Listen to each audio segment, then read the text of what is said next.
με τις πανάρχες πολιτείες, που είναι μέχρι σήμερα γνωστές με τα ελληνικά τους ονόματα. Τραπεζούντα, Κερασούς, Σαμψούντα.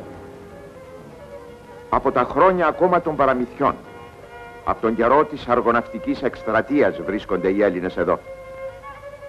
Έγιναν χριστιανοί από την εποχή του Αποστόλου Παύλου.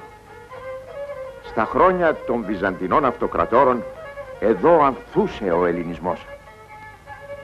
Κάποτε ήρθαν οι Τούρκοι. Οι Έλληνες, οι περισσότεροι Έλληνες δεν έφυγαν. Μερικοί αλλαξοπίστησαν. Πάλι όμως πολλοί από αυτούς έμειναν κρυφά χριστιανοί, ενώ στα μάτια των κατακτητών ήσαν μουσουλμάνοι. Ύστερα άρχισαν οι διωγμοί. Ήρθε η καταστροφή, ακολούθησε ο ξεριζωμός. Ένας κόσμος ριζωμένος εδώ από χιλιάδες χρόνια έσβησε. Σήμερα είναι μόνο μουσουλμάνοι. Όχι μόνο Τούρκοι, Λαζοί, Τσερκέζοι, Κούρδοι, ακόμα και Τάταροι.